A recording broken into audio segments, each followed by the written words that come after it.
No, I'm okay. Yourself? I'm good very much, sir. Can you please just elaborate right now, Uguti? We are here in Embassy of Zimbabwe, and what was the occasion of today?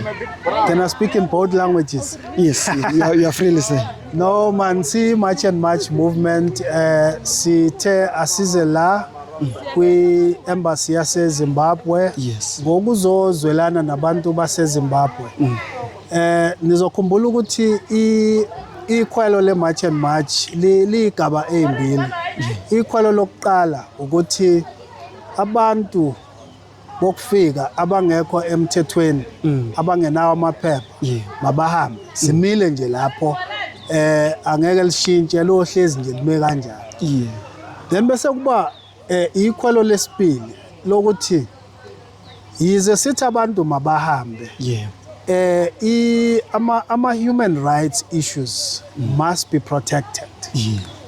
Nibonile nje ngo before June and after June ukuthi bebehamba bephephile. So one of ama reasons okuza la ukuthi ukuphepha kuyinto ebalekile. So you cannot violate ama human rights issues in the process of mabahambe. So as much and much we are saying mabahambe, but while behamba mabaphephe endleleni yabo beyekhaya. Then bese siphinde sithi mase bese emakhaya abasukume basukumele izwe labo. They must stand up for their country. If the government is violating the promises that they've made, the commitments that they've made to the people of those countries, they must stand up against those injustices so that they hold their government accountable, just as we do in South Africa. Yes, thank you very much, sir. Njengamanje okugcina nje kunobhodi ebekhuluma ebevocal bethi uhlela imarch njengamanje udetained. Mhlawumbe ungathini amazwi akho nje kupresident waseZimbabwe nabantu baseZimbabwe njengamanje ngalokho osekwenzekile ukuthi umuntu ebevocal edetained? Ubheke nje isimo esifana naleso if kungezwe kuthiwa umama uJacinta Mangobese Zuma uthe mayethi iSouth Africa mayiphakame and hold igovernment accountable bese yaboshwa ukuthi bekuzoba isibhicongo esinjani.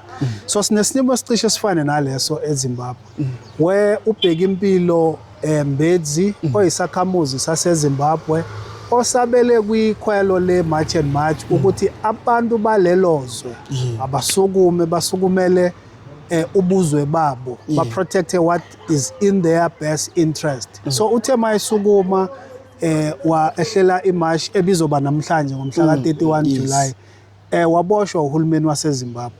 So lokho as much and much kusiphathe kabi. We saying that was unjust ukuba abe detained. So ingakho size la kwi-embassy yaseZimbabwe ukuzozwelana nesimo sakhe sithi free ubheka impilo Mbedzi. Last one, sir. Amazwe ase SADC region countries, African countries, what message can you pass to them njengamanje kulesimo nje esenzekayo eZimbabwe?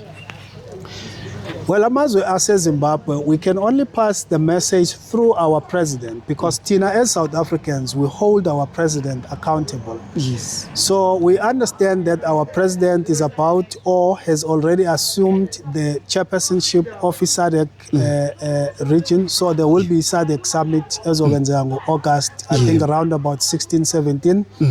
So we're saying, President Ramaphosa akasebenzise isihlalo sakhe njengosihlalo we-SADC region to call upon obhululu bakhe mangizosebenzisa ulimi lwase-KZN abangani bakhe mawuthi abangani bakhe ibandla lakhe to call ukwenza sure ukuthi within their respective countries human rights must be respected. That's number one. Yes. And two, they must allow their citizens to demonstrate if there's any issues abangekho happy ngazo. Yes. So hence we're doing the same in South Africa. We're holding our government accountable. We're saying all 15 other member states of SADC region nabo mabathole leli thuba esilithola eSouth Africa to hold our government accountable and kuqhubeke lokho kube kwi-African continent as a whole. Thank you very much, sir, for your time. Siyabonga.